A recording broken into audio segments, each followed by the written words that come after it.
John James, the trucking and logistics business owner, also an Army veteran, and now Senate candidate from Michigan, gave what I think was the most powerful speech at CPAC 2020. First up, he lets us know why men like him are here.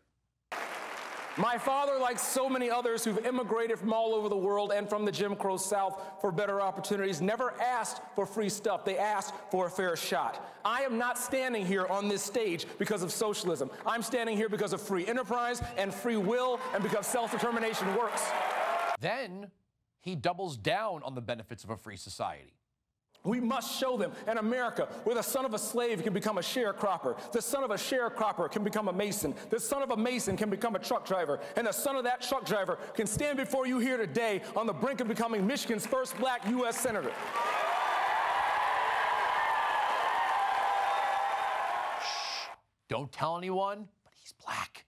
Now, according to Democrats, the Republican Party has become decidedly more racist under President Trump. If that's true, why are there more minority conservative MAGA candidates than ever before? Now, if you've been paying any attention at all to this Democratic primary, or at least the last couple of them, you know how hypocritical they are. I mean, look who became their front runners for 2020. Joe Biden and Bernie Sanders, two very, very old, rich white males.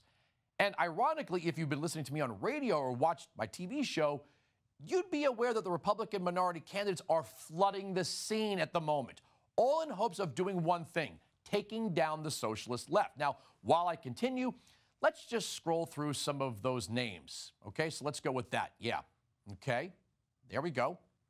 All right, yep, look at that. We always hear that minority voters are not monolithic, but look what happens when, let's say, Hispanic voters support Trump.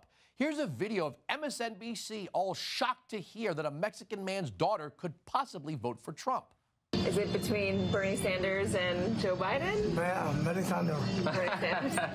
¿Por qué Bernie Sanders? No sé, o sea, ellos están eligiendo a él. They didn't know, but they're going to be supporting him.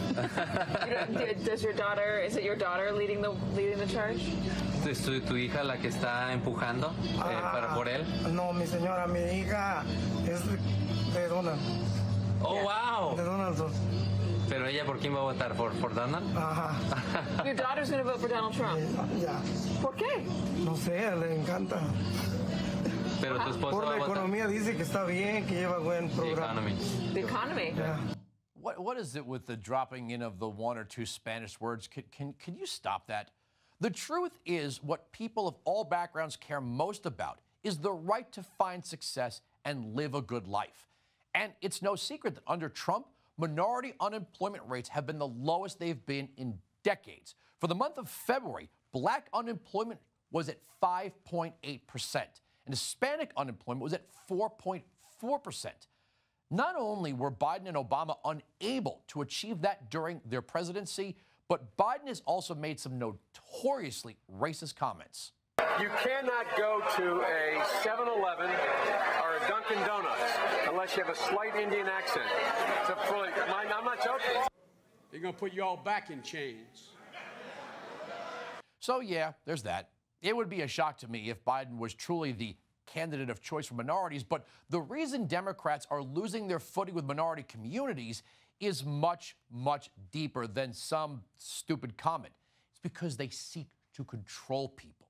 So here's the argument. Socialism is not the opposite of racism. A Nazi is a socialist. Bernie longs for the old Soviet Union, yet Stalin starved millions in Ukraine. Here's a stat for you. 100 years of communism and 100 million dead. Quote, the Bolshevik plague that began in Russia was the greatest catastrophe in human history, unquote.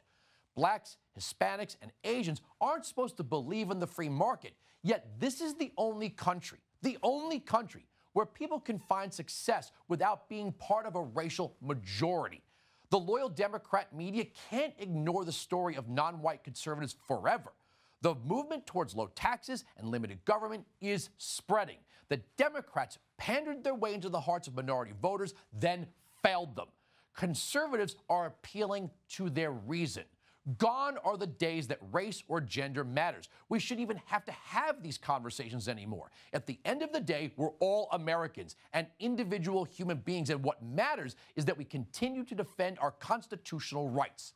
Ironically, the people who call themselves progressive tend to be extremely regressive on this topic. They tell us white people are inherently racist, men inherently hate women, and what we have to do, we have to do our best to fight this rampant hatred.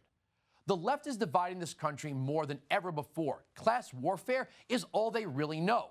They are creating fake problems in order to claim that the only way to fix them is through government and a government controlled by them. And guess what? They know it's fake. They know it's all bull just as much as we do. But it's all they've got in this election. They are weak, but Americans are strong, and we see right through their pathetic virtue signaling. Let me end with this. What's good for Americans is bad for Democrats.